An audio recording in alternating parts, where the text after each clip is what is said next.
So good evening all, and welcome you all for today's webinar on blueprint for developing a sustainable Sri Lankan mining industry by attracting foreign investment. And the presentation is done by Chirantha Veeravardhana, so very prominent engineer working in Western Australia. And Chirantha, I don't have to say much words about Chirantha. Chirantha is well known in Australia as well as in Sri Lanka as an eminent engineer who is having a long service. And before I go into Chirantha's introduction, I will give a brief introduction to you how we run this webinar. I hope you can hear me. Chamila, can you hear me, please? Yeah, I can hear you clearly. Yeah, good. Chirantha is the Director and Managing Consultant of CW Mining Consultants Pty Limited. And this is our first webinar for the year. And first of all, I would like to thank Chirantha for accepting our invitation and volunteering to do this presentation today. Now I wish to give a brief background how we will run this webinar today. The webinar will start shortly after my introductions, and then the presentation will run for 45 minutes roughly. And during the presentation, we shall mute your microphones. At the end, there will be a question and answer session, and you can speak. You can unmute your microphones and speak. And if you wish to type your questions, so you can please use the chat box on the side, and you can type your questions. That then we can present those questions to the presenter, Mr. Chirantha Veeravardhana today. And during a question and answer session, and as I said, you can ask your questions verbally as well. If you need any CPD certificates for participating on today's webinar, please send an email to our secretary, and we have given that at the flyer. Please send to the secretary iesl@ieslwa.org. Then we can issue you a CPD certificate. So now, thus I have given a brief introduction on how we run this webinar. So I would like to say a few words on why we decided to select this topic on blueprint developing a sustainable Sri Lankan mining industry by attracting foreign investment. Yeah, so this is a very important topic for us to look for the future. I'm sure mining is an interesting topic as it provides employment for country's growth and supports industry. So in Western Australia, that mining is the driver. So that's the Chirantha's presentations. The intention is to give a background how you can develop mining industry in Sri Lanka by attracting foreign investments. So to give bit into this, Sri Lanka is famous for graphite, gems, mineral sands, and many more. And most underground mines are labor intensive and needs mechanization, as we all know that. And to develop mining needs stable foreign investments. There must be stable capital investment coming to Sri Lanka and investing for long-term growth in the mining industry. And so that is one of the primary requirements.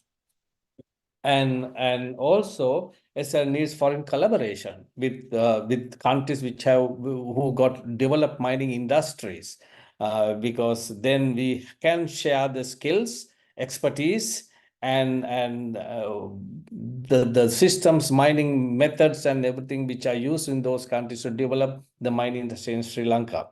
And also we need to do knowledge sharing and develop the local skills. So therefore, we need foreign investment and investment coming from countries where you got developed mining industries. So this is a brief background to why we have selected this topic today.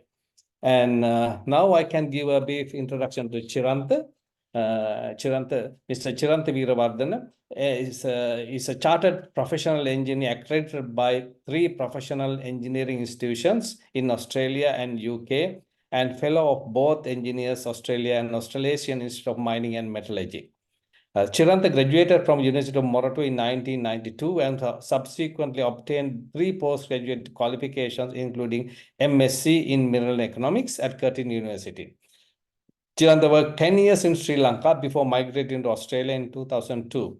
He has got 31 years experience in mine planning, operations, and management at very high levels. After holding senior positions in mine planning and operations in very large open pit mining operations, he is currently working as the director and managing consultant of mining engineering and management consultancy, serving several major mining companies in Australia. He is currently leading and participating in scoping, feasibility project evaluation, and development of several mining projects. Chiranta's extensive mineral industry experience extends to a number of commodities, including graphite, rock aggregates, tantalum, tin, lithium, and iron ore. And thank you, Chiranta, for accepting our invitation and volunteering to do today's presentation. And if Chiranta, if you are ready, I wish to give microphone over to you to start the presentation.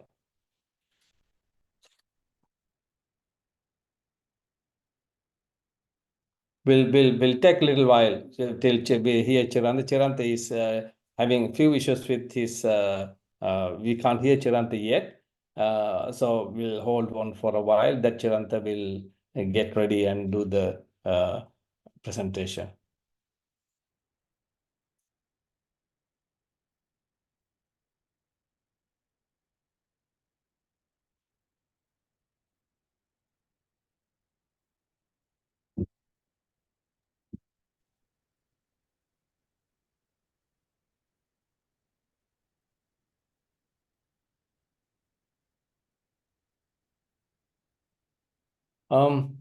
Shamila, there's someone saying that they can't hear me. You can hear me? No, no, I can hear you. I think that they Right. mean that they can't hear Mr. Chiranta. Yes. Okay.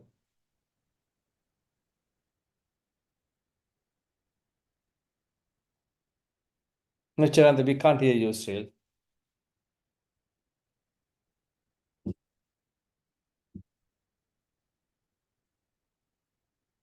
No.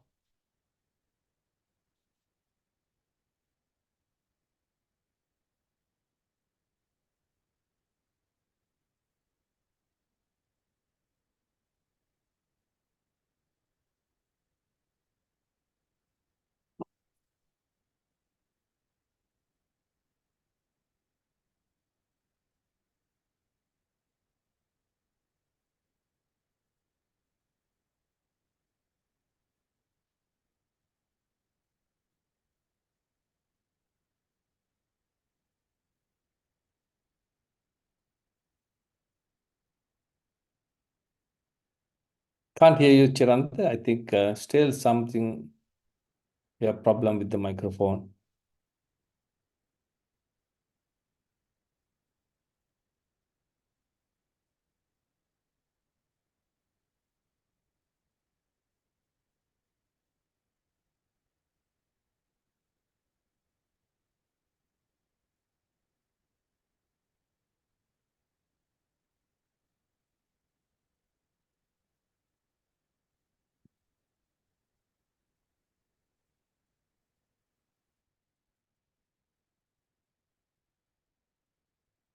Can you hear us, Chiranta?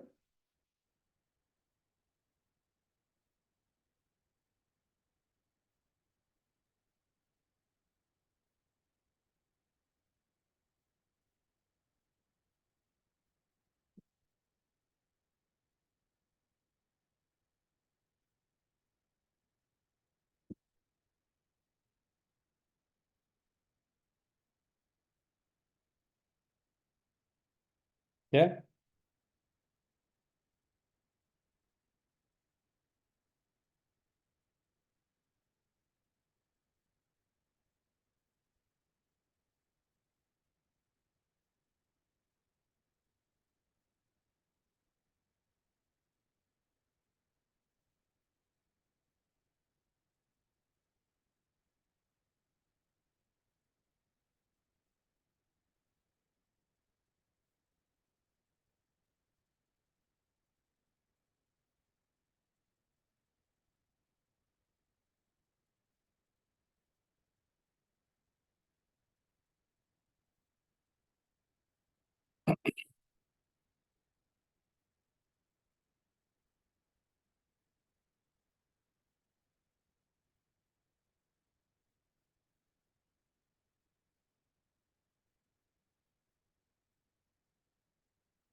Yeah, Chiranta.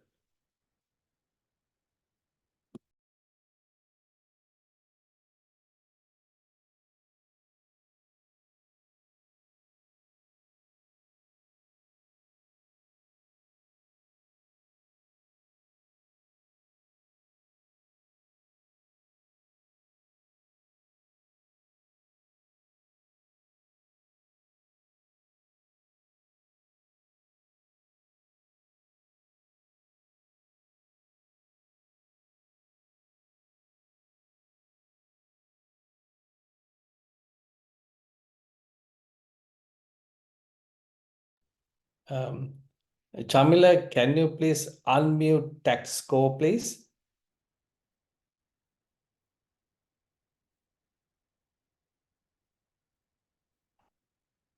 Chamila, please. Yeah, okay. Yeah, done.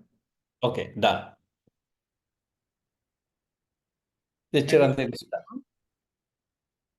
done. Can you talk again? can you hear me now? Yeah, I can hear you now. Yes, clear. Okay. Yeah, So finally, it shows it's a multiple yeah, logo on and it's unmuted, muted there. That's the yeah, problem. yeah. Okay. Okay, yeah, My sincere apologies. no I problem. will Yeah, try to open up the presentation now yeah, in this computer. yeah. Uh,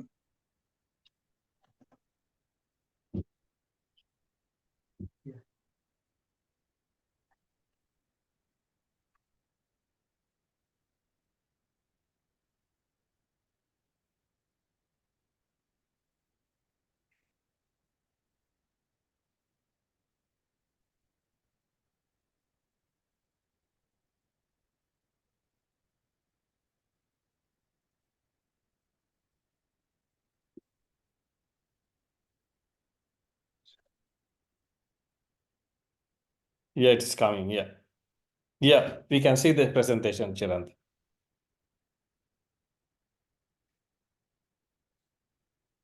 Yeah, right. okay. Good afternoon, everyone. Thanks for your patience. Actually, my sincere apologies. All of you have been disappointed because of this technical issue. I will try to shorten my presentation to same time try to give you whatever I can give the content of the presentation. Can you see me?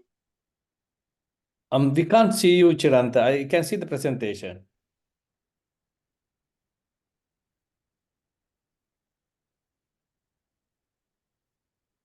Yeah. Okay, that's fine. To start, as I explained earlier, this is actually give you a idea what is the sovereign risk in mining and also resource nationalism, and also what is the level of sovereign risk in Sri Lanka, because it's really important for everyone, mining investors, on the sovereign risk. If it's the sovereign risk is high, people don't want to come and invest because risk of losing their investment. Then we look at why Sri Lanka didn't get the investment in last 50 years, any substantial mining investment. Then what we should do to attract mining investment. Then we see what we can propose as a new regulatory framework and royalty regime. And what can we do to prevent red tape, corruption, political interference in mining approval process. So at the end, how can we harness the foreign investment for the benefit of the country and the people? There are some pitfalls in foreign investment, but the most important is how can we go through this investment process, but still get the benefit for the country. As And also I will touch what are the priority minerals we can actually develop for rapid development. Okay, let us look at what is sovereign risk. Actually, sovereign risk is the risk for the investors caused by the political and economic instability of host country. Actually, we know the Sri Lanka current situation, that is extraordinary, that is a different matter, but even we forget about that situation, really mining companies looking for whether the country have a stable mining law and regulation, whether they don't change those laws or rules on the go, because mining is a long-term investment. Mining companies looking for stability. The other thing, lack of rule of law is the other aspect. After mining rights are granted, if government changes and then change everything, that will also impact the mining company's operation. The other thing, they are looking for independent mechanism for arbitration or appeal.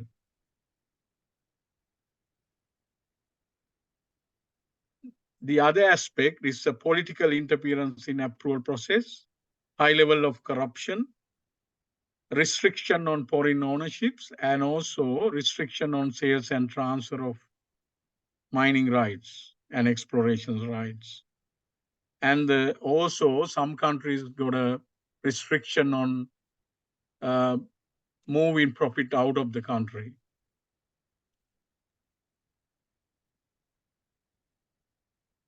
Why this sovereign risk is important? The exploration is high risk investment. So when you spend money on the exploration, you don't know whether we will have economic deposit. After you spend a lot of money, only we find the economic deposit. So therefore, it's like a lottery, some sort of gamble. You have to spend a lot of money to find the good economic deposit. Then no one wants to lose that money after you find the deposit, to lose that deposit. The other thing, as you can see in the right-hand side, mineral resources development cycle, it is a long-term cycle. So exploration itself can take up to 10 years, maybe in some cases even shorter, 3-4 years.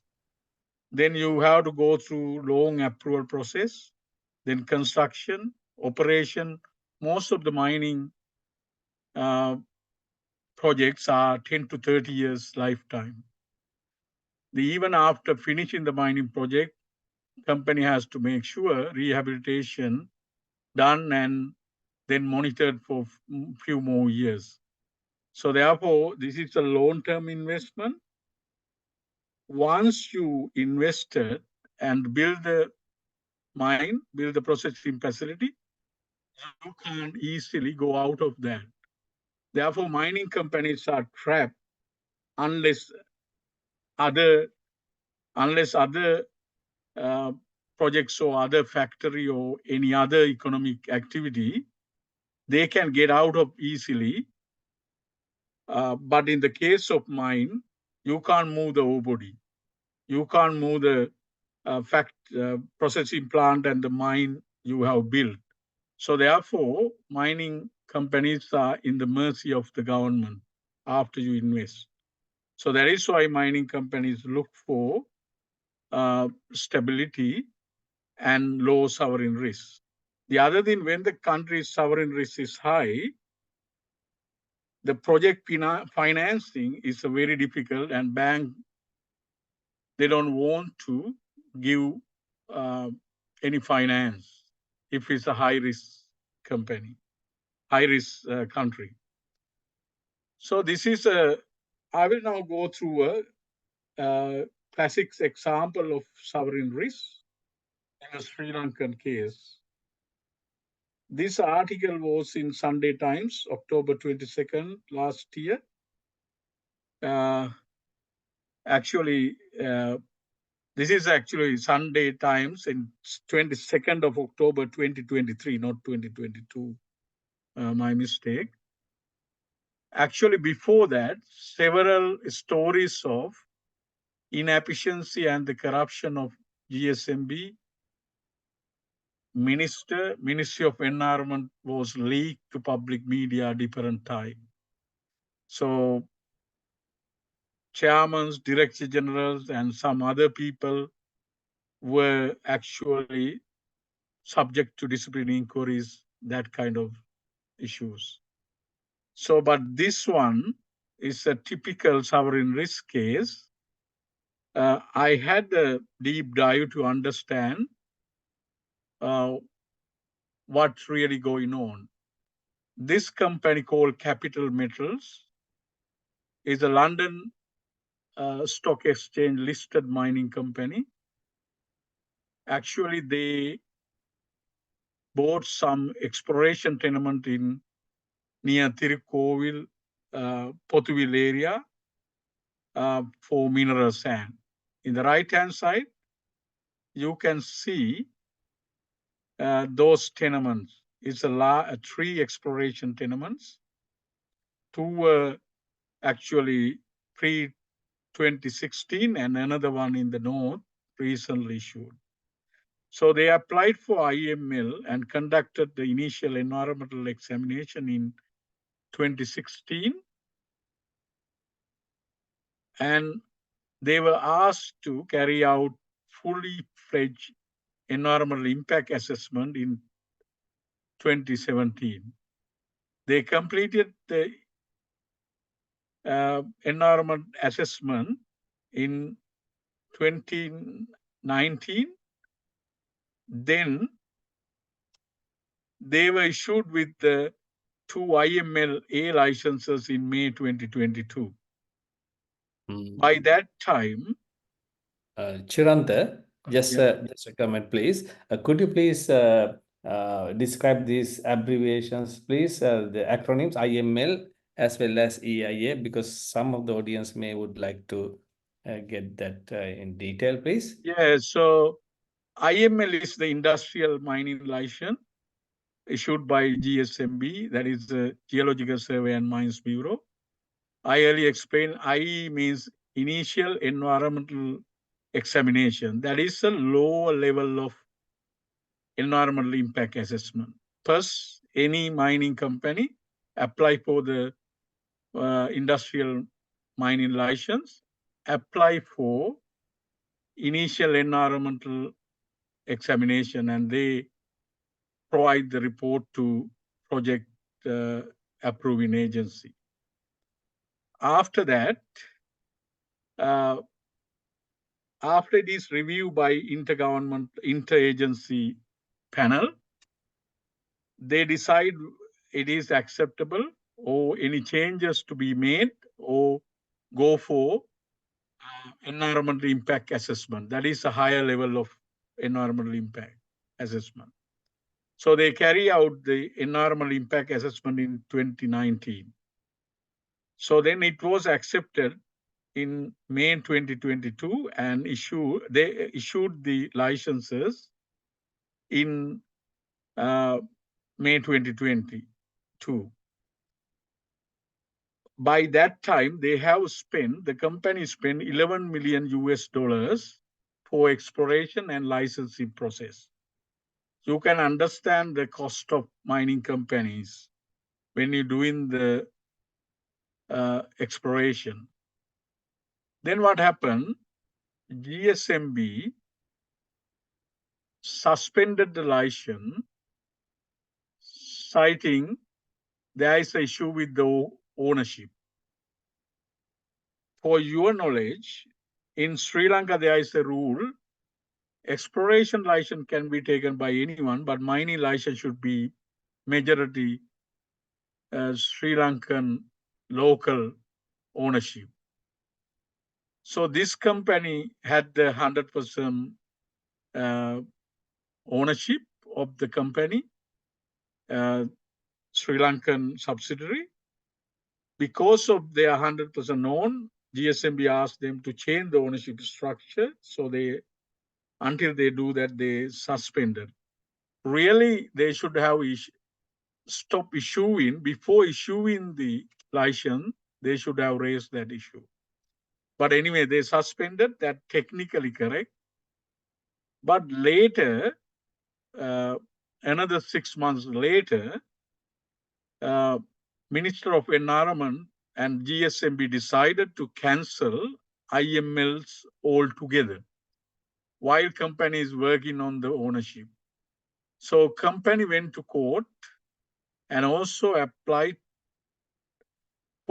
they appealed to Secretary of Ministry of Environment. Then while court case going on, Secretary of Environment asked GSMB to reinstate the license. Still another court case pending on non-issual of another couple of licenses, even after EIA process successfully completed. So this company alleged in the newspaper article, it clearly says, this is entire license process involve the corruption, inefficiency, and same time, some politician, including minister and other people, involved with getting that license out of their hand and giving to their cronies. But at the end, they went to court and they didn't stop fighting. They get their licenses. Then 3 months ago, they signed a MOU with Memorandum of Understanding with world largest titanium dioxide pigment manufacturer, that is the Chinese company LB Group, on a 50-50 project investment on for that project. That Chinese company will invest $81 million to build a mineral processing plant in Oliville Port. So this project is now to construction stage. So that clearly shows investor willing to bring 100 million or more than investment, but our laws, our system, our politicians and our officials didn't help, but actually instead of helping the investor, they doing all sort of things to prevent it, even after obtaining licenses. To have an idea, this is highest grade mineral sand with 17% heavy mineral content. Because the grade of mineral sand measured by the heavy mineral content, 17% of sand is a heavy mineral sand. So average production for this stage 1 project over 10 years, 163 kilotons. Project revenue over 10 years is 645 million or 65 million per year. It is actually one of the largest investment after within these 50 years. No one seriously invested other than Vogel Graphite takeover by German company and no other significant investment. So that project is profitable and its production is 2 times, initial production is 2 times of Lankan mineral sand production. So now you can understand where we are in the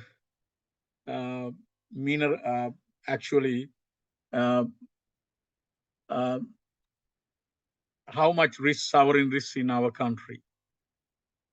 So if we go to next step, the resource nationalism goes hand in hand with the sovereign risk.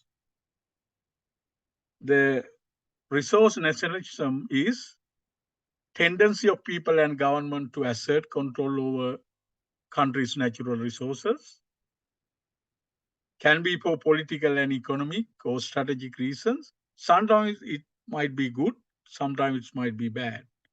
The other thing, the logic used by resource nationalists are countries not getting back fair share for the value of the mineral deposits. So that is a really good argument if it's correct. But what they are doing, overestimating the in-situ value of the mineral deposit.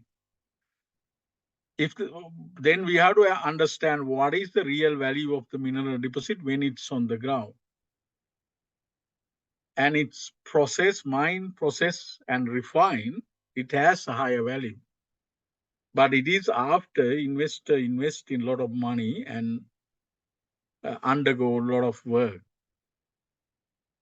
So because of this in-situ value, overestimating in-situ value, a lot of anti-mining sentiment can be spread among people.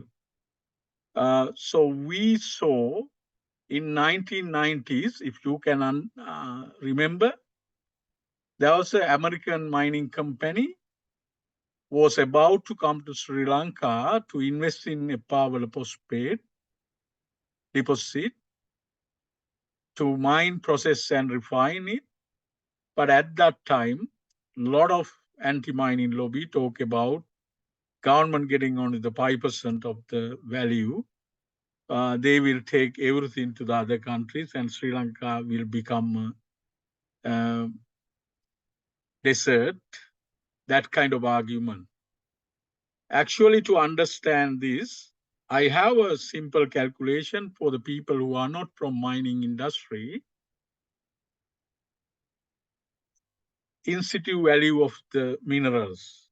See, let us say we produce mineral sand and then we refine it to titanium dioxide or synthetic rutile.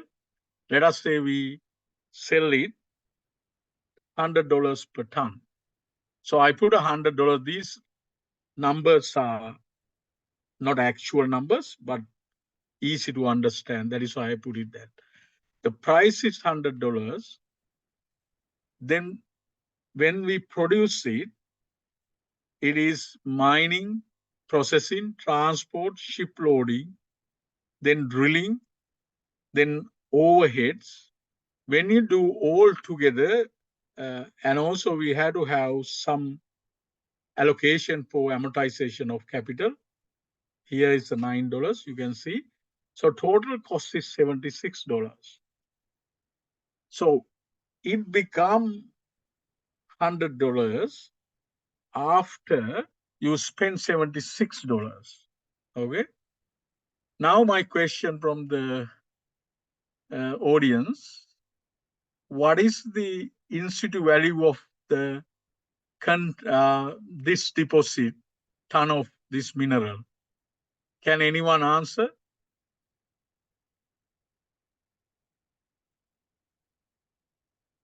So resource nationalist says it is $100. Real economists and the logical people can understand it is $24 because it becomes $100 after you spending all this money.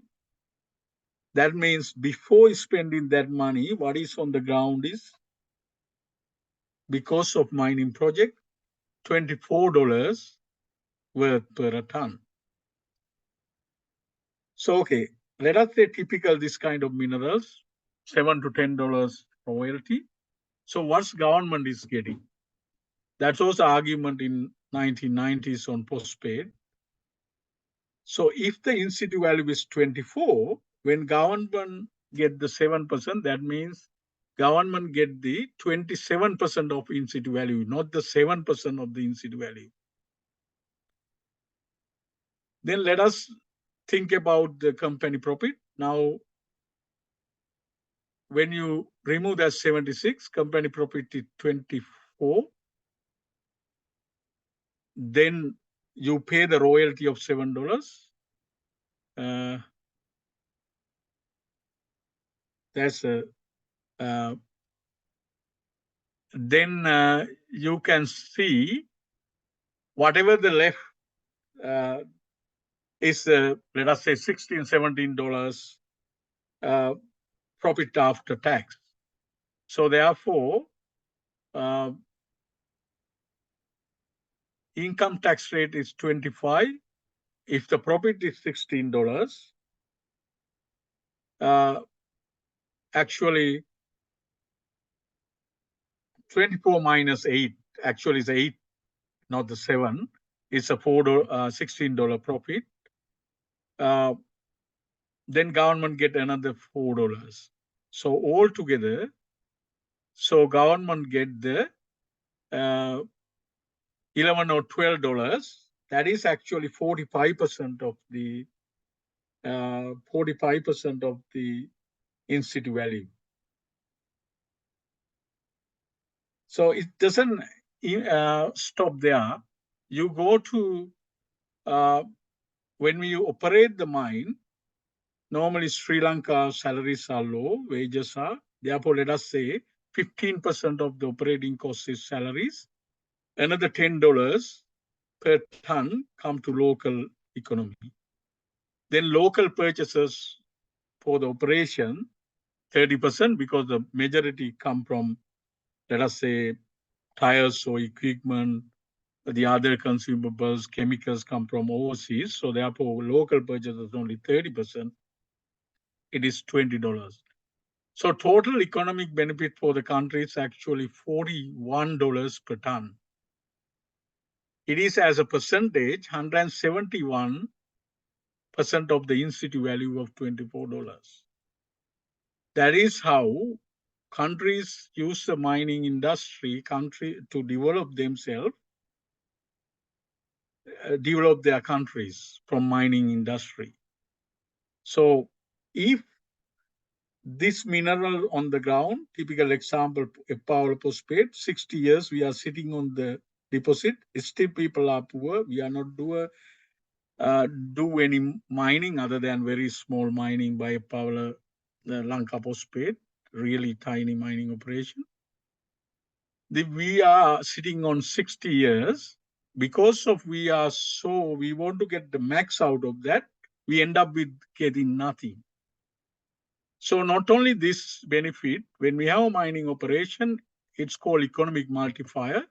As example, in Western Australia, every mining job creates another 4 to 6 jobs. The reason is suppliers to the mining. Then people work in the mines spend money. The companies spend money. So that create other support services and the anything from the boarding house to transport contractor, everyone. Then when you have one mining operations it's running, country become more attractive to other investors. That is other benefit. Then infrastructure development and technology and knowledge transfer.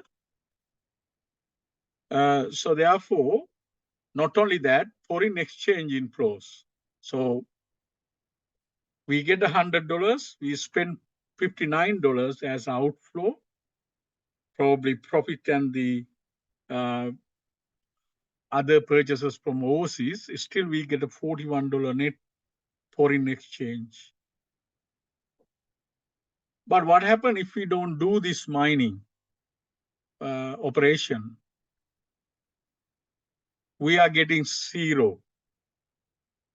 Because when you don't mine, that deposit doesn't have a value, plus a current value. So therefore, you can understand, if we understand the real benefit of the mining operation, yes, good to have a resource nationalism, look after our own resources and get the benefit for the country, but we have to be reasonable and logical. So, in the other hand, I'm not just a one-sided. but there are negative impacts of mining. If a country does not manage mining correctly, you will end up with environmental degradation, depletion of non-renewable resources, exploitation and repatriation of vast majority of countries' wealth. There are some countries it's happening, especially previously Latin American countries, African countries, it's happened. And still in few places it's happening.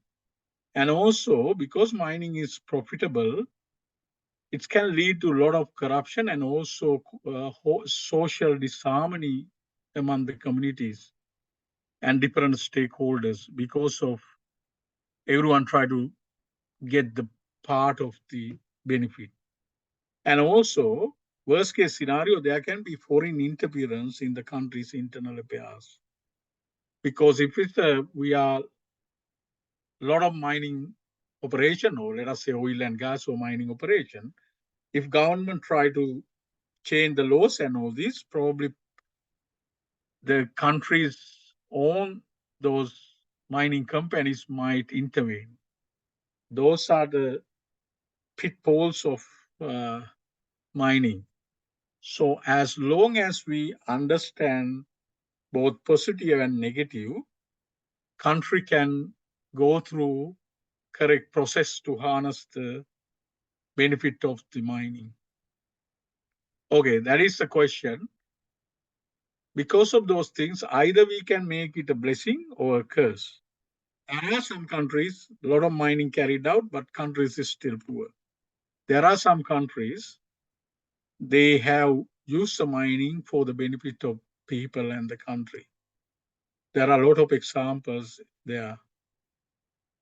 Okay, let us see where we are now. We are actually extremely high sovereign risk. That is, good example is from 1977, Sri Lanka was open for foreign investment. Before that, it's a closed economy in 60s, 70s. But after 77, almost 50 years, let us say, closer to 50 years, we didn't have any substantial mining investment, even with, we got a very few world-class deposit, but still mining investment didn't happen. So you can see in 1990s that a Powell proposed project, it happened. And also within last 2 years, when the Iluka Resources, one of the major Australian mineral sand mining company, purchased exploration rights in Northwest Coast, there were a lot of hostile paper articles on that. And at the moment, they are not doing any work there. They park up because of that situation. And they had to pay some cancellation of exploration tenements, etc. So what can we do to attract investment to Sri Lanka? One, reduce sovereign risk, manage resource nationalism positively. Okay, so how mining company decides to come to a country? There are some institutes and other research firms doing the research on investment attractive index on the mining. One of those is the Fraser Institute of Canada. They are doing natural resources. They see which countries are more attractive to invest. They look at two things. It's called policy perception index and the best practice mineral potential. As example, if policy perception index shows how the mining companies see sovereign risk and resource nationalism in those countries, and then what is the mineral potential of these countries. So as example, they rank those countries and jurisdictions because some of the countries, mining administration is under the state governments. As example, in Australia, not the federal government, but the Canada, same. Their provincial government do the mining, manage mining. So if you see Nevada in USA and the Western Australia in WA in the first and second places, there are a lot of Western countries, and on top of that, there are few countries from the developing countries, especially good example in Botswana, Morocco, Chile, Peru, Ghana, Colombia. They are in the front of that scale. So that means when mining companies see, okay, similar two projects, one in Sri Lanka, one in Botswana, or one in Chile. Even Sri Lankan project is more profitable because of risk involved. They like to go and do a less profitable project in Chile because there are assurance it is attractive to invest there, lower risk. So what we have to do, we set up our policies to such a way, make it attractive to mining investment. Please don't misunderstand me. You don't need to give away your minerals free of charge or low cost to those mining companies to do that. Mining companies know you have to pay fair value for the resource, but we have to make sure have a stable policies, no abrupt changes, and less corruption and red tape. Then mining companies will come to invest in Sri Lanka. So therefore, considering all this, what's happening, I got a few proposals on what we can do. I try to go through quickly because of time issue. But first of all, we need to set up a mineral industry advisory board that is to advise government on the mineral resources and mineral investment. Because at the moment, some businessman wants to do that one, or politician wants to do that way, they take a decision on haphazardly. So every time it's changed.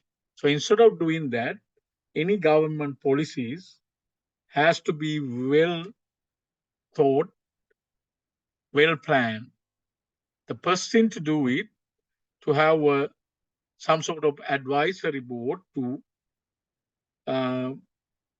advise government. So what I suggest, there are representatives from 2 universities with mining and geology, 4 experienced mining industry experts from Sri Lanka and overseas. Then we got the industry chambers, Chamber of Mineral Exporters, Ceramic and Glass Council, Gem and Jewelry Association, Quarry Industry Lobbies. Get a representative from them. And not only that, one representative from a foreign mining company operating in Sri Lanka. So we can listen to them.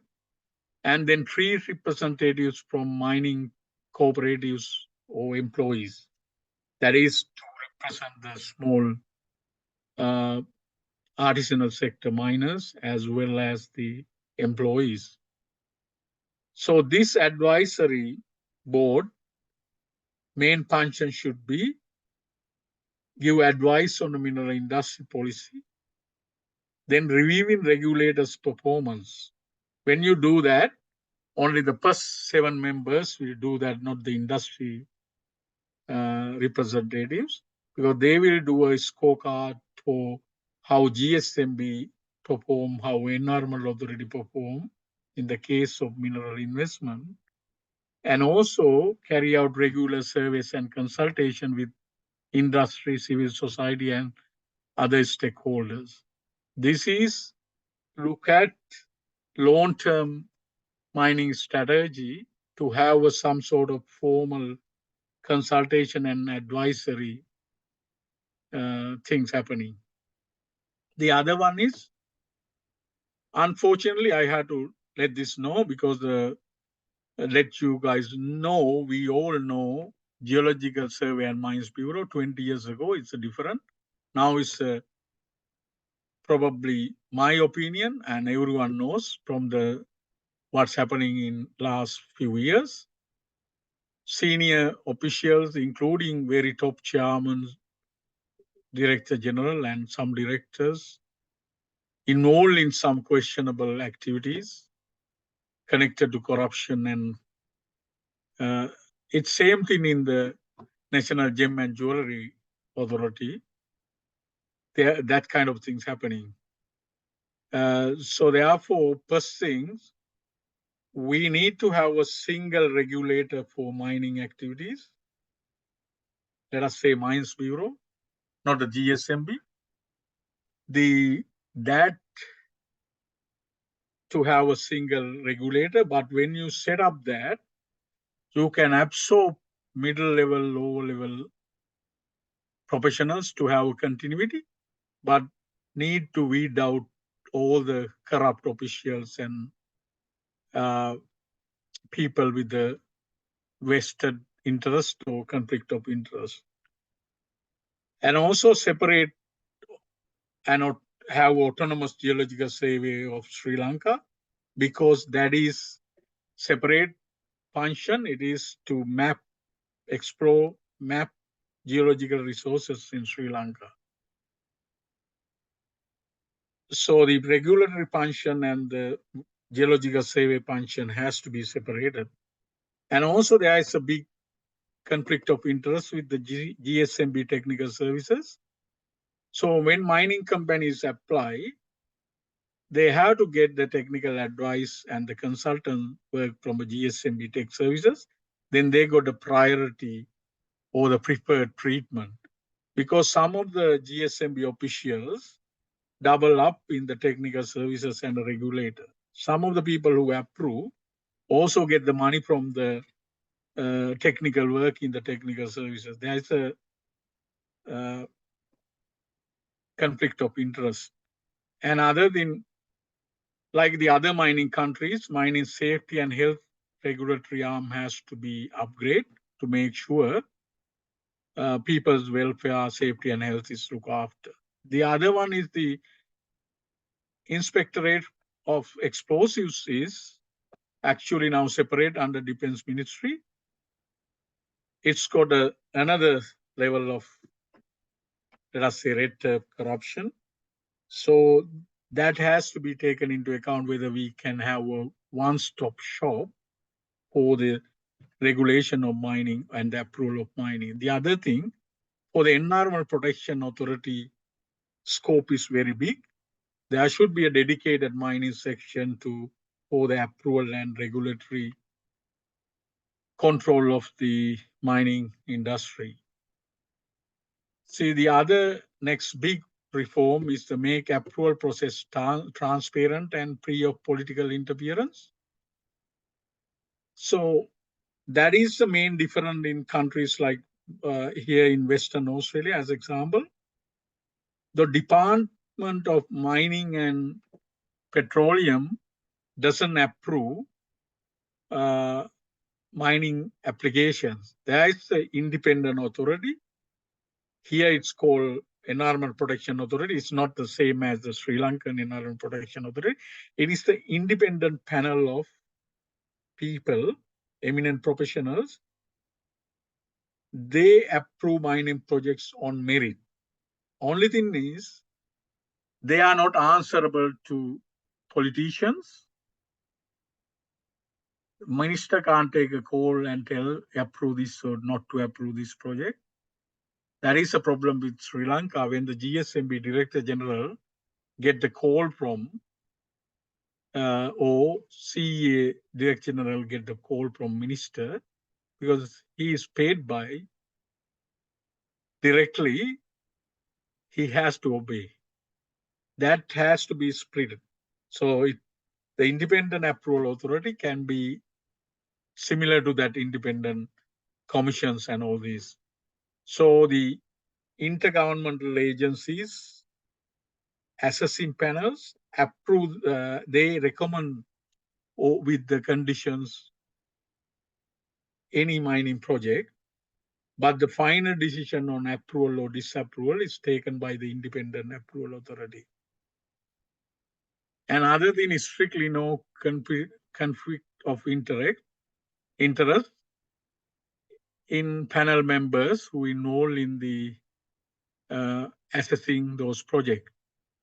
So when you have, as example, mineral sand project, now Coastal Conservation Department actually manage the approval process at the moment. Then Geological Survey and Mines Bureau and Environmental Authority or any other relevant agencies, members, part of the panel. Instead of doing that, then mining company come to country.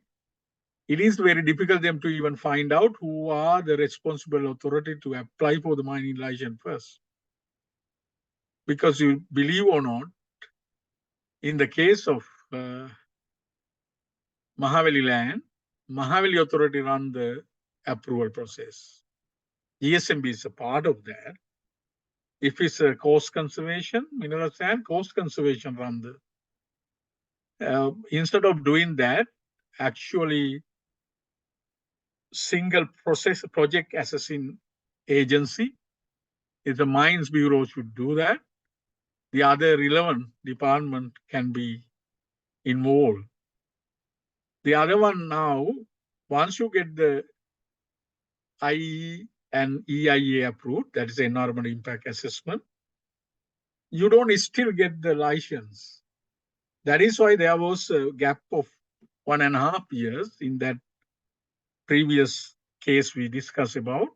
They got the EIA approved, but it took another 1.5 years to get the licenses. Reason is, even after EIA approved, you have to again go to different departments to get the mining license, then environment protection license, explosive license.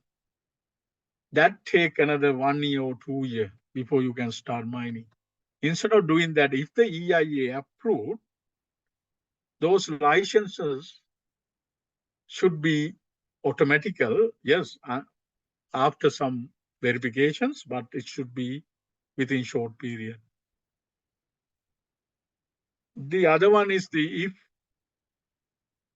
foreign investment with the large investment, about 10 million or $25 million, it has to have a priority processing because it's really important for the Sri Lankan economy. But same time for the small scale producers, there should be a simplified and low cost application process to look after them. The other thing for the approval, there should be a strict time frames from the government side. As long as everything provided, the approval has to happen within short period or reasonable period. Same time, there should be a digital platform. People can see the progress of their mining application. So the other thing, the other main thing is at the moment, the ownership restriction have a big issue. As example, earlier I explained, you got exploration license, you spend money, then when you have to get the mining license, then you have to give away 60% of your ownership to Sri Lankan company. That means a foreign mining company lose the control of the project. When you give away 60%, Do you have the control of the project? Not. So what happened is there are some instances in Sri Lanka, some foreign investors,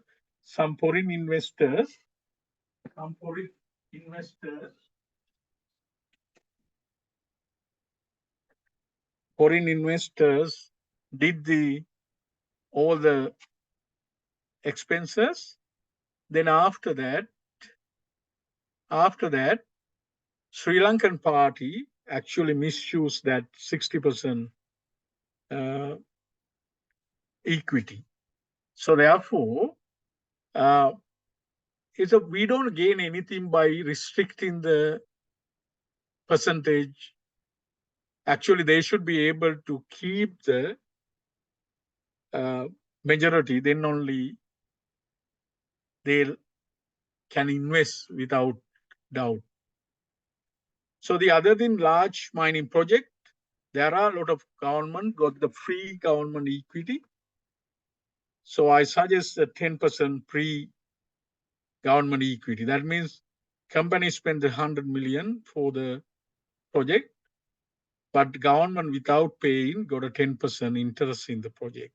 Then the profit comes, government get a 10% profit. This is other than the royalty. And also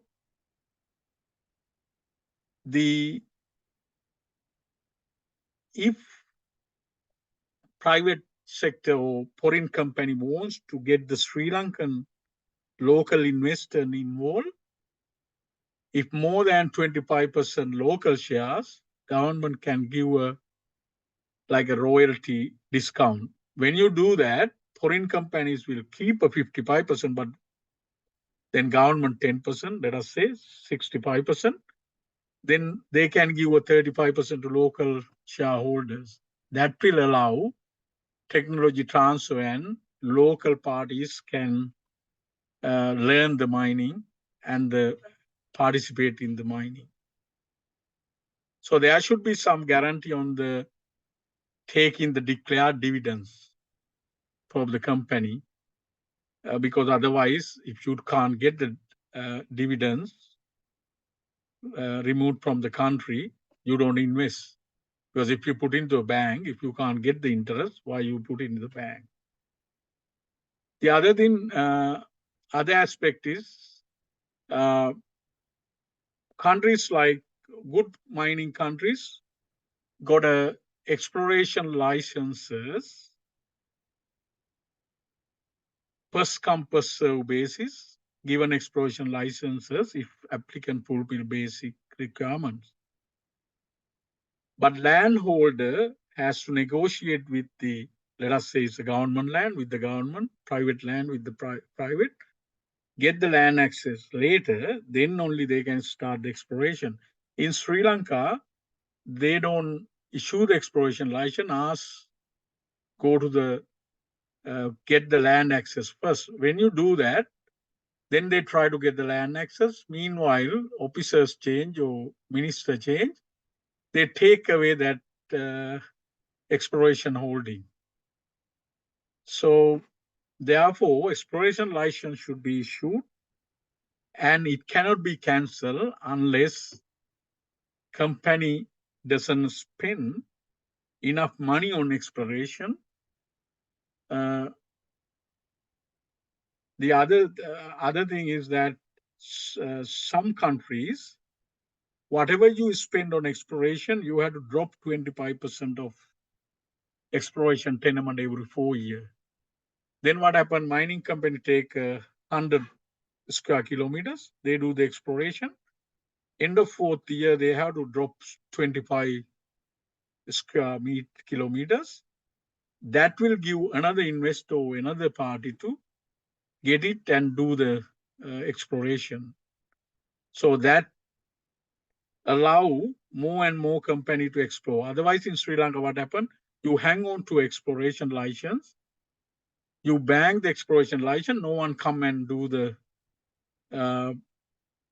exploration without paying big money to people already got the exploration licenses. So the other thing, exploration license should be transferred and sold easily. like any other property. It's subject to they follow the exploration licenses. Then government get the benefit of capital gain tax. The other thing in mining licenses, once someone is issued the mining licenses, it has to be protected. That means unless they have a major breach of conditions or mining not commence within 2 years, the license should not be cancelled for any other reasons. Even within that 2 years, let us say mineral price drop by 20% or more, then it becoming non-economical. That is why they can't start mining. That kind of grace period has to be there. So if mining tenements change hand, it has to be as a going business concern, as the operating mine, to make sure mining won't disrupted by changing hands. So it's the government get the benefit of capital gain. Okay. So I will try to go through faster now. The other one is mining royalty. When we talk about royalty, some of the people outside mining industry doesn't understand. The mineral normally belongs to country. In Sri Lanka, even you own the land, underground, everything under certain depth belongs to government because the minerals are wealth of the nation, not the individuals. So therefore, anyone has to pay fair price to get that minerals. That is the cardinal principle in mining, behind mining royalty. But there is an issue with sometime, if we go too high royalty rate, people may not do the investment. As earlier I explained, when you get a 7% royalty, that is like a 45% of or 20 to 40% of the in situ value. But if you get 15%, that is almost same as in situ value. So therefore, it has to be balanced. Too low royalty may lead to foreign companies come and take everything out. If it's a too high royalty, other way around, no investment. So therefore, best thing is to balance it. Most of the countries, dependent on the processing, after mining processing level, they got it from 2.5 to 10% type royalties. So therefore, we need to decide with a lot of thought what is the royalty rate. As example, I will show you this book in the right-hand side. That is got all the information about mining royalties in entire world. That book is written by well-experienced expert in the mineral royalty, including Pietro Gucci. He is the WA expert in the mineral royalties, one of my teachers in the mineral economics. So if we go to Western Australian mineral royalty, you can see there are specific rate 10 at Valirum. That means based on the value, you get a percentage of the value. So low cost industrial minerals, they got the fixed amount. But for the other minerals, you can see if you do bulk minerals, only the crush and screen, no other processing, government takes 7.5% of the value. If you process it through a processing plant, value added, like as example, veins, quartz, you process and send as a polarized powder, it's a processing. Or mineral sand, you separated to ilmenite zircon, then 5%. If it's a metal, gold or copper as a metal, because a lot of processing and refining done, a lot of value added, therefore 2.5%. So there are developing countries, non-developed, developing countries and developed countries got a different royalty regime. But we should come up with the similar royalty setup suitable for our country.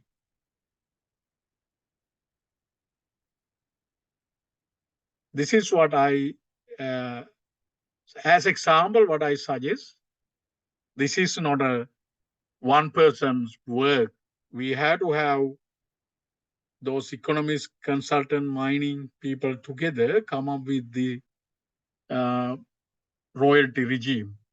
But it should encourage the value addition. First thing, when you value add, you can see here, when you value add, it is a more, you pay less to government because the value of metal is higher than value of concentrate.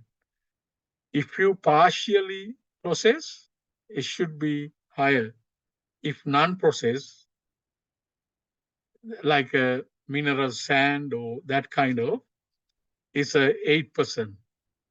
But same time, material used for local industries, you should have a lower rate because there is construction industry or any other clay industry depends on that kind of material is a added value. So, and also if we have a local ownership, we should have a better royalty or lower royalty for the company that encourage local investment.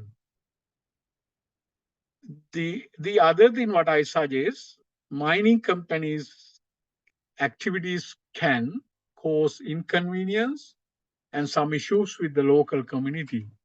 So therefore, it is really important to participate in local development. Therefore, I suggest other than the mineral royalty, there should be a 1 to 2% should go to a community development fund to spend on the development of that area between companies and local authorities. And also there should be some maximum rent for the land access, as example, then that will give a guidance. Landowners, government or private, can negotiate with the mining companies. That will allow people to get the benefit from the mining, as well as they can have a mining companies on ransom by demanding more. So remember, the mining companies look at whatever the number, it has to be long-term. There should be assurance. They don't bother about whether it's 8% or 8.5% or 10%. There are good mining jurisdictions with the high royalties, but still mining companies go there because of low sovereign risk, and government and people help mining companies. Okay, so next one is the, after we come up with the royalty regime to encourage mining companies, then other than how we can get the other support to give other support to the mining companies, especially mining companies should know there are mineral prospects in Sri Lanka. That is why geological survey is really important. Right now, it becomes a secondary as a part of Geological Survey and Mines Bureau. So they have to do the identify exploration target, geophysical surveys, geology information to investors, and also identify areas for the mining zones. And this kind of work, other than Earth Resource Engineering Department of University of Moratu and Geological Department of Peradeniya University, can be involved actively for the those mineral industry research and supporting the mining companies. The other thing, as the last bit, they identified the priority minerals for the rapid development. If we set up everything, as I suggested earlier, we have to identify not everything, what we can develop quickly. So once we identify those, actually, we should have a task force for each priority minerals and come up with the way to develop those industries, including identify mining zones and remove all the obstacles for those mining areas. As example, Meteor is well known for high quality kaolin, but right now no mining carried out because of these approval issues. Mining is stopped, and clay for porcelain or ceramic industry, every month 65 tons of kaolin imported. Sri Lanka ceramic industry is very good ceramic industry, but now purely dependent on high quality clay from outside, while we are keeping a lot of high quality deposits. That is where these priority minerals we can work on. So those priority minerals, I will go quickly. First one is a mineral sand. This is probably only mineral in Sri Lanka adequate for several world-class mining operations. Entire northeast and the northwest coast got a world-class mineral deposit. Those are replenished by the sea over the time. But right now, we got only one operation, and then Eastern Mineral Sand project of that company I was talking about. They are planning to produce 165,000 tons per annum. Already, Iluka, one of the major mineral sand mining companies, got a tenement in Sri Lanka. And now, world largest titanium dioxide pigment manufacturer is involved in that project. That's a good start. We can focus on mineral sand, developing mineral sand. Then phosphate. Phosphate is a world-class deposit. It discovered in 1971, is still undeveloped. That is the worst mineral deposit story about the mineral deposit in any country in the world. So 50 years, we couldn't do anything. We didn't earn any money other than this Lanka phosphate doing some crush of phosphate. Meanwhile, we spend a lot of money on soluble fertilizers for paddy or rice industry. Every year, we spend a lot of foreign exchange. Why it's happened? We don't like to mining companies to come and mine it. So therefore, really, government should give a priority to identify genuine international mining investor, not only mine it, but to produce soluble fertilizers in Sri Lanka itself. The other one is a clay and related minerals. This is really important sector because ceramic and tile manufacturing is a very good advanced business in Sri Lanka. So there are 30,000 people directly and 20,000 people indirectly involved in there, but a few minerals. So government can work to identify the mining zones, remove the obstacles and roadblocks. The work closely with Ceramic and Glass Council, that is the industry body, and then look at how we develop it. So you can see the companies involved in glass and ceramic manufacturing and tile manufacturing in Sri Lanka. There are so many companies, including red clay roof tiles, 250 companies, and then export-oriented big companies in the right-hand side. So this is a really important sector. The fourth one is the graphite and other industrial minerals. Graphite, mica, and quartz. Currently, we got 3 graphite mines operating in Sri Lanka. I'm not sure Ragedar is still operating or not. I couldn't find. But problem is graphite mining is a high cost at the moment. But we have to have a good exploration program and identify low-cost deposits. The other thing, relatively high capital investment for underground mining. That is why we had to give some incentives to mining companies to invest. You can see good success story. Bogle Graphite is still running profitably, continuously, because that German investor running it. But in other hand, Kahataga mines, we start, this government hand, privatize, not successful.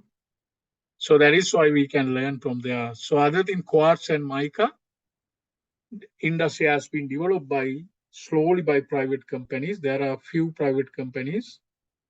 They are running really profitably and efficiently. So we should work with them to improve it further. So there is a chamber of mineral exporters set up recently. The government advisory board, mineral sector advisory committees, chamber of minerals and exporters, everyone can work together to develop this sector. So you can see all the companies in Norland, they are doing some are exporting, some are for local manufacturing. This is a fact. We are almost over my presentation. Sri Lanka export only 0.4% of minerals as a percentage of total merchandise export. See what is the value if we can improve this to 5%. Out of all the Sri Lankan exports, minerals accounted to 0.4%. That means we don't have a mining industry really. So we can, because we started with the lower base, it is really possible us to go further quickly. The other one is the priority minerals for quarry products. You know the quarry industry, very important for construction. So, but we have to formalize, we have to help artisanal miners, vast majority is artisan miners, how we can improve their life and help in. That is one of the main things. While foreign companies and large companies encouraged to invest in mining in Sri Lanka, we have to look after artisanal miners. There are hundreds of thousands artisanal miners. They are involved in quarrying, clay mining, and gem. And we can come up with the government and non-governmental organization as well as everyone together can come up with the forming cooperatives, association, and help them in reduce exploitation by suppliers, support obtaining licenses, support financial management, and finance to introduce technology. That should go hand in hand with foreign investment, direct investment in mining. So we have to develop both sectors, large scale and small scale. Okay, now it's the last slide. How can we do this? Main thing, whatever the Sri Lankan government with a strong mandate should have a political will and should be genuinely anti-corrupt, because the mining sovereign risk and the resource nationalism cause corruption, and the corruption is a part of that. So unless we make regulatory agencies non-corrupt and efficient, we can't do that. The other thing, government should work with the long-term economic plan, not a haphazard changes. That is what happening right now. The other thing, government cannot be very left learning or very free market. Either one is not what we need, is actually pragmatic, because if we go extreme left, we don't like foreign investment. If you go to extreme right, you actually allow foreign companies to exploit us. So, but government need to be pragmatic, come up with a long-term plan, safely approach foreign investment, but encourage foreign investors.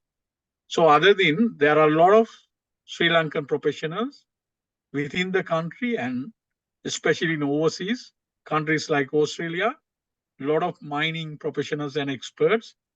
They are willing to come and save country without any charge if a government got a good plan to do that, and we can harness their knowledge and expertise because they are working in the large mining operations. The other thing, if we do that way, let us think about within 3 to 5 years, we increase our current 0.4% export percentage to at least 5%. Then it's open up for more and more investment in mining. Thank you very much. This is my presentation. I am more than willing to discuss with individually anyone asks question or long discussion in future. Again, I apologize for the delay. You can ask few questions considering the time. It's nice to see still 44 audience there. Yeah. Yeah. Thank you, Chiranda. There were more than 50 participants at this presentation today. It's a great outcome. And thank you, Chiranda, indeed, for the interesting presentation today. And you have touched not only technical aspects, but also economical aspects of starting a mining project. And so thank you again, Chiranta, for sharing your expertise and the knowledge at this forum. Now is I have to open for question and answers, and you can unmute your microphone and ask a question, or else you can type your question on the chat box, please. So I'm looking forward for questions, please.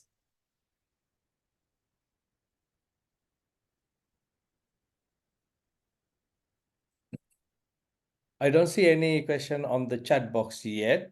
I don't know whether Chiranda you can see. So we can. Yes, people can ask a question, unmute. Yes, please. So you can unmute your microphone and ask a question, please.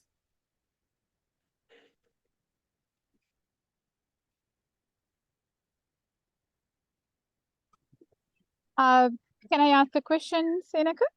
Yes, please. Yes, go ahead. Yeah, please. Chiranta, it's really, really informative and very important presentation. Thank you for the presentation. And it improves our insight of understanding of the mining industry, which will be happening in Sri Lanka and how it was happened in Sri Lanka. And my question is not actually, this is comment. Rather than stopping up at this presentation, what you have informed us is really important, that if we can raise to a higher level of the Sri Lankan government, I'm not sure whether it is happening now, because this is no, we can't see anybody is doing well in the country at the moment.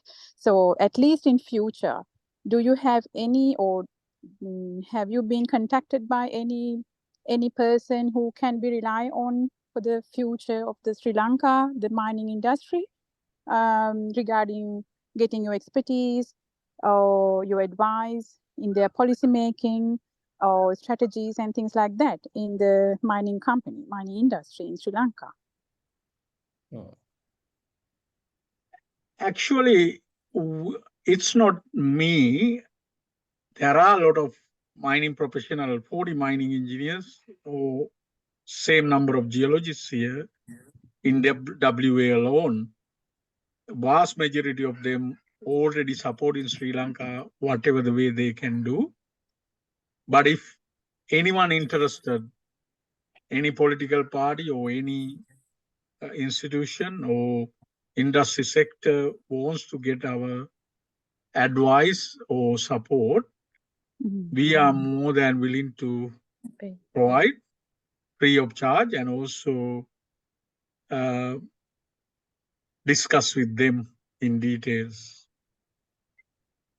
Still, this is a starting point to show people what we should do, but we are more than open to discuss. Mhm. Yeah, that's right. Yeah, thank you. Thank you, Chiranta. So looking for more questions, please, because this is a very interesting presentation where we touched many aspects of mining, investments, and developing mining projects in Sri Lanka, in Sri Lankan context. So I'm looking forward for more questions that can forward to Chiranta, please.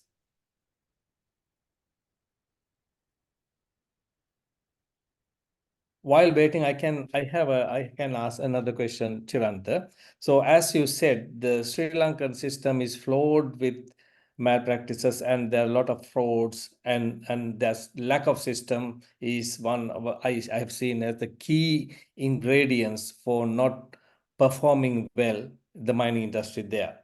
So, I mean, if you take the West Australian context, there are mining proposals, mine closure plans, like where all the stakeholders participate, and there are no, I mean, uncertainty in areas that which because the investors won't get lost because they right at the beginning they know who are the stakeholders and with whom they have to get the clearances. So that is very clear.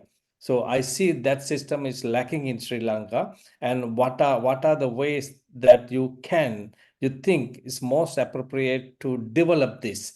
Initially, the approval system, and then so defining stakeholders, and so moving forward.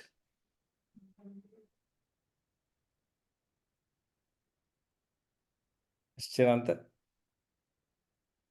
So again, the question. Yes, yes. The question is that, I mean, what you think the best way to develop a system where the investors can see who are the stakeholders and with whom they have to deal with getting approvals. Because here, when you do a mine closure plan, it is clearly defined. We don't have a mine closure plan there, I think, and environmental approvals are there, but this part is lacking, I think. So Yeah, that is what, as a part of the approval process, like these countries, we ask for closure plan, we ask for environmental bond, all these in as a part and parcel of the approval process. But Sri Lanka is not developed as it because first thing we have to, before graduate, we have to go to the grade 5. So that is why we have to, that is why I actually suggested to have a mineral advisory board, and get the consultation with all people involved and come up with the standards for that as a part of that. And then only we can implement those. We have to have a long-term plan even to develop these aspect of the approval and the mine operation process.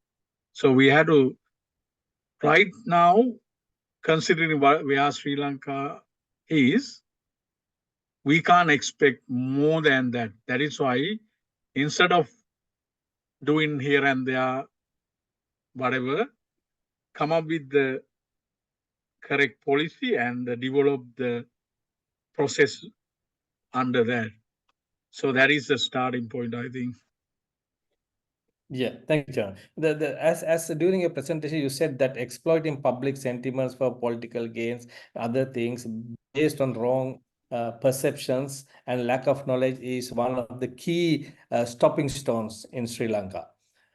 So don't you think that having a proper definition on stakeholders will avoid this and make the path for the approvals more clearer. Yeah, that is exactly. We need to, the expert in mining sector and the people who can explain should go to media, discuss what happened. Always negative side is do more. So, but government as a part of policy implementation, the communication is really important. People to understand. So that is the main thing, communication. That is, and also people should see tangible benefit of mining. That is why I suggested there should be a 2% levy on the community development. When a mining company come and do the work, they quickly get the benefit of good roads, build into schools, let us say the other facilities for the community and the area. So that is a really important. Same as set up the policy and all this, direct benefits should get should be there for the people. Any other questions? Any other questions, please? Chand, I don't see anything on the chat box. So I think if there are no questions, Hello. yes, please. Hello. Someone. Yeah. Listen, I'm not mining engineer. I'm not civil engineer either, right? So well, that doesn't really matter. Now, look at this. Now, these companies that come to countries like ours, what is the possibility of getting people to install themselves for doing the complete value addition? In sense, for instance, if you want to extract mineral sands, for instance, titanium, the night and rutile and this kind of thing, up to the titanium level, in the sense, do the complete processing in the country itself. I'm pretty sure they won't do it anywhere, but what are the chances of such kind of operation being done, kind of carried out in a country like ours? In the sense, So now, for instance, sorry, can I explain quickly, right? Yeah. Now, for instance, you can mine out the ilmenite, rutile, and kind of thing, these sands, clean them, and pack them to countries where the processing is done. Now, for instance, if you take titanium, right? If you take titanium, the value of titanium is extremely high. Now, the technology for refining, getting titanium metal out of these sands is extremely complicated. That is not available in the country. But they always do it in developed countries. Now, as an expert in the field, are there operators who are willing to come and do the complete value chain in a country, given all the incentives that you kind of request? Yeah, answer is Can I yes. answer? I'm asking. Yeah. Answer is Not yes. only. Yes. But the problem is, first of all, we need to remove this sovereign risk. Let us say if mining company to come and spend 200 million to do a mineral sand processing plant, not the titanium, but the ilmenite rutile separation, 200 million, that's the big money for the large project. Unless we can assure their investment won't be lost, we have to develop that trust with the mining companies first before they can spend another 600 million or $800 million to have a titanium dioxide or synthetic rutile or titanium pigment plant. Okay, so that is why that is really important. Is I understand not what the you say. condition. If now we already got the condition. I get your point. I get your point. I mean, I was following your discussion. Your presentation is very nice. It was very clear. All this is fine, right? Now, supposing if everything is set in place, all the regulations are in place, everything is perfect, will they still come and do it? Yeah, if the economies add up, they will do. Yeah. Okay. That is why if we reduce the sovereign risk to required level, as example, you see the labor in Western Australia, labor is 40 to 50% is labor. That is one of the reasons we are even not doing the technology, different other reasons. But if you do in the Sri Lanka, labor is only 10, 15%, 15 or 20%. Even local addition would be low. Main thing is the assurance they don't lose their investment. So because they can't get the finance approved from for our country, if they don't have a trust, and those rating agencies like I explained Fraser Institute, actually from operating companies, they tell, yes, Sri Lanka is good to operate as a miners, we can invest more. So we can have it is a characteristic. Actually, we had to make it a low sovereign risk.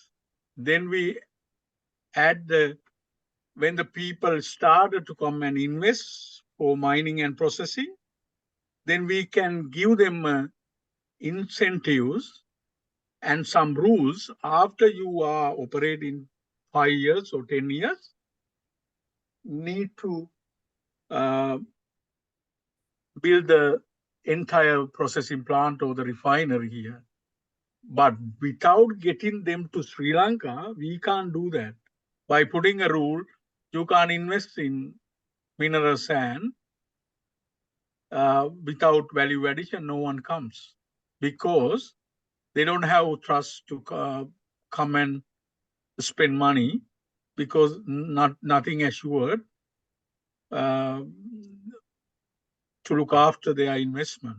So that is why change the sovereign risk with the good policies and good laws. Then within 2 to 3 years, build that trust to companies to come and invest further, not just mining. But you have to allow them to initially export intermediate goods before pushing them to do the final products, because they have to make money to invest. Anyway, we can sorry, I understood. Yeah, thank you very much. Thank you very much. Just one remark. Now, as you know, in some of these African countries, they have lithium extraction, and you see the devastation that they cause in those countries. Some of these poor countries is I mean, beyond description, right? Some of these Chinese companies go and completely devastate the landscape, and they basically extract out the lithium and leaving a kind of a moon-like sand landscape in those places completely. I think you know about this much better than us. So how do you prevent such kind of things from happening? Not in Sri Lanka. I don't think it will happen in Sri Lanka because there's no. Yeah, exactly. That is the reason for sovereign risk as example. Is similar to Chinese companies or any other company come to Sri Lanka. If politicians get the percentage, official get the percentage, they allow them to do anything. Yeah. If we set up non-corrupt system with the rule of law, with the, as example, these countries, WA, every mining company, 30 years before mine is closed, has to come up with the mine closure plan at the time of approval. And there are strict environment conditions on the backfilling, rehabilitation, monitoring of the mining activities. Yes. Because Sorry. some Can of I just intervene? not all. I think I get your point. Now, I think probably you gave the answer. I think you need to have a kind of mining advisory body or something like that implemented in the country, so that foreign kind of experts can come and advise the government and so on. Are you making any kind of demarches, kind of approaches to the government saying that you are willing to do this and so on. Not to us, now you are talking to engineers now here. Politicians are a different breed people, kind of, they won't even understand what you said right now, right? So what kind of, you can group together as a body of professionals and probably make a kind of a proposal or something to the government, some kind of a credible proposal, in rupees and cents, right? I think, I would invite you to do that, to this kind of political people, because If anyone invite, no, they won't myself invite you. and- Because they are politicians. They are politicians. They are not interested. They are only interested in making money for themselves, right? Right. So why don't you? I'm just making a suggestion for all these, people like you, who think about the country, who are willing to help. Why do you be a little more proactive, right? We don't wait until they invite you. They won't invite you. No way, right? Because so do think about it. yeah, Just, that's the thing. what you said If there, anyone, if you can suggest whom we should talk, because talk remember, to the top guy. Talk to the top guy. there are Top guy. people around here, a lot His of people Excellency. willing to support. We are willing to even spend our time if anyone Do that. interested. It's a For two-way. instance, through the institution, through the ISL, you can write to the president of the country himself, right? Giving some kind of proposal to set up the kind of structure that you were describing here, mineral searches advisory body, that kind of thing. I'm sorry, I took too much time, but I think to make this kind of thing really beneficial to the country, you should speak politician fellows, because engineers, as you know, we don't have much clout here, right? Okay. Thank you, Thanks. Dr. Surendra. That's a very important discussion that we had. Let us Chirant, think about and see what can we do. yeah. Just to add to the comments that Dr. Surendra made, that I think, as Chirant explained, that mine closure plan is the one which is the proposal which eliminates leaving land behind after mining without any rehabilitation. Because in mine closure plan, you have to take all the stakeholders into discussion and come up with a plan that once mining is done, completed, how you are going to relinquish the land for future use. So in that sense, that leaving barren land without which cannot be used for anything will be avoided. And that is a technical document which has to be done has to be reviewed by the regulator and accepted with the consent of all the stakeholders. So that will leave behind. And also, as he suggested, Chiranta, do you have any plans to make your presentation at the higher levels to streamline our mining approval process? Chiranta? Yeah, I am more than willing to do if anyone interested and see whether I can approach someone. Yeah. Because the thing is that we don't need to go and ask, because in Sri Lanka it can be interpreted. We want to get the government position and or whatever we do that for the benefit of ourselves. It's not. That is why we have to be careful how people interpret it. If anyone interested, we are more than willing to. Thank you, Chiranta. That's a very good, very positive output, because Chiranta has many years of expert experience and a lot of expertise in mining, mine planning, and all aspects of mining. So as well as regulatory aspects as well. So therefore, Chiranta can be an asset for streamlining mining approval process in Sri Lanka and promoting foreign investments. Thank you, Chirant. I think it's time to conclude this presentation today. Yeah. And it's a very, very impressive and very, very, very resourceful presentation today. I'm very happy that we had our presentation, the webinar, which with this type of a presentation, where we covered not only technical aspects but economic aspects of mining and mine planning and starting mining projects. And so therefore, I wish to thank Chiranta for your wonderful presentation today. And I think we all have learned a lot today, and there were very good questions. And if you have any other questions which you didn't have time to ask here at this presentation today, please email to our secretary at ieslwa.org, or else you can also send directly to Chiranta as well.